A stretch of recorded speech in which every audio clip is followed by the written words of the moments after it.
இந்தியாவோட national security advisor Ajit Doval என்ன சொல்லியிருக்காங்கன்னா, நாங்க இதை இன்னும் பெருசாக்க விரும்பல. நாங்க பெருசாக்க விரும்பலங்கிறதுனால தான் நாங்க வந்து தாக்குதல் பண்ண இடங்கள் கூட வந்து பார்த்தீங்கன்னா, முழுக்க முழுக்க தீவிரவாத இடங்கள மட்டுமே தாக்குதல் இருக்கோம். நாங்க வந்து பாகிஸ்தானோட ராணுவத்தையோ, பாகிஸ்தானோட பொதுமக்களையோ தாக்கல. சோ நாங்க தீவிரவாத இடங்கள மட்டும் தான் தாக்கியிருக்கோம். நாங்க இதுக்கு மேல பெருசாக்க விரும்பல. ஆனா நீங்க பெருசாக்குனீங்கனால் நாங்க பதிலடி குடுக்கிறதுக்கு 100% ரெடியா இருக்கோம் அப்படிங்கிறத வந்து இந்தியா சைடுல இருந்து முன் வச்சிருக்கோம். பாகிஸ்தான் சைடு என்ன சொல்றாங்க? நாங்க பதிலுக்கு அடிப்போம். எங்களோட இடத்துல நாங்க நினைக்கக்கூடிய இடத்துல நாங்க நினைக்கிற நேரத்துல அடிப்போம் அப்படின்னு இருக்காங்க. சோ இதுதான் வந்து பாகிஸ்தானுக்கும் இந்தியா சைடும் நடந்திருக்கிற லேட்டஸ்ட் டெவலப்மெண்ட்ஸ். அண்ட் இதுல எத்தனை பேர் இறந்திருக்காங்கங்கிற ஒரு கொஸ்டின் இருக்கும். வெரிஃபைடா எந்த ரிப்போர்ட்ஸும் வந்து ஸ்ட்ராங்கா எந்த கவர்மெண்ட்டும் கொடுக்கல. பட் டைம்ஸ் ஆஃப் இந்தியால ஒரு ஆர்டிகல்ல கிட்டத்தட்ட 70 தீவிரவாதிகள் வரைக்கும் வந்து இறந்து போயிருக்கலாம்னு சொல்றாங்க. அதுல நிறைய பேர் வந்து இந்த மனித வெடிகுண்டா மாறுவாங்கல்ல. சோ அந்த மாதிரி இருக்கிற நிறைய பேர் இந்த பார்டர்ல வந்து வேணே மாத்தி விடுறது இந்தியாக்குள்ள, அவங்கள வந்து பார்டருக்குள்ள பெனிட்ரேட் பண்ணி காஷ்மீருக்குள்ள அனுப்பிச்சு விடுறது. இந்த மாதிரி ப்ரிப்பேர் ஆகக்கூடிய கேம்ப் தான் இதெல்லாம். அதை தான் இந்தியா அடிச்சிருக்காங்கிறது டைம்ஸ் ஆஃப் இந்தியால ஒரு ஆர்டிகல்ல நம்மளால பார்க்க முடியுது. இதெல்லாம் தான் முக்கியமான developments that's happening between India and Pakistan. Operation Sindoor அப்படிங்கிறது இதுதான். இந்தியா வந்து சிம்பாலிக்கா இத வேர்ல்டுக்கு பிரசன்ட் பண்ண வச்சதையுமே 2 பெண்கள் மூலியமா. நான் சொன்ன மாதிரி சோஃபியா குரேஷி கர்னல் அவங்க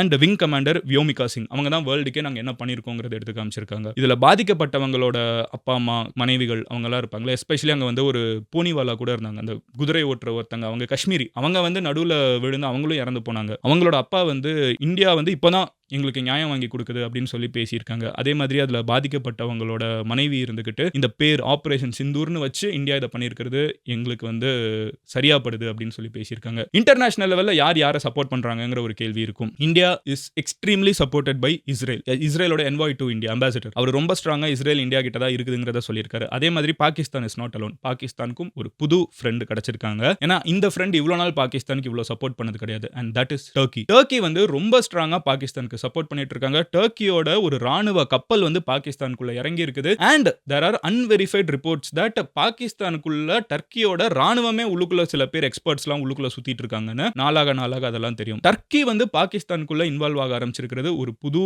அட் திஸ் ஸ்கேல். இவ்வளோ பெருசா இந்தியாவை வந்து அவங்க தப்பு அப்படின்னு ஒரு சைடு சொல்றாங்க. அதே மாதிரி இஸ்ரேல் வந்து இல்ல இந்தியா செஞ்சது கரெக்ட் அப்படின்னு சொல்றாங்க. சைனா, ரஷ்யா, யுஎஸ் எல்லாருமே இந்த தாக்குதல் தவிர்க்கப்பட்டிருக்கலாம் அப்படின்னு சொல்லிட்டு இனிமே சண்டை போடாதீங்கிற ஒரு நியூட்ரல் ஸ்டாண்ட் எடுக்கிறாங்க. அது எந்த கண்ட்ரி யாரை தாக்குனாலும் இதுதான் சொல்லுவாங்க. அது ஓகே. பட் ரொம்ப பப்ளிக்கா ஒரு ஸ்டாண்ட் எடுத்திருக்காங்கன்னா இஸ்ரேல் வந்து ப்ரோ இந்தியாவா இருக்காங்க, டர்க்கி வந்து ப்ரோ பாகிஸ்தானா இருக்காங்க. சோ இதுதான் ஓவராலா நடந்திருக்கிறது. The best thing is always to avoid huge ஒரு மிகப்பெரிய போர் அவாய்ட் பண்றது என்னைக்குமே ஒரு சரியான ஒரு விஷயம். இந்தியா வந்து டார்கெட் பண்ணி தீவிரவாத கேம்பை மட்டும் எடுத்திருக்கோன்னு உலகம் ஃபுல்லா காமிச்சிட்டாங்க. பாகிஸ்தான் மறுபடியும் இந்தியா மேல அடிக்கணும்னா ராணுவத்தை அடிச்சாங்கன்னா அது போர், பொதுமக்கள் அடிச்சாலும் அது போர். இங்க தீவிரவாத கேம்ப்னு சொல்றதுக்கு பாகிஸ்தானுக்கு இங்க எதுவும் கிடையாது.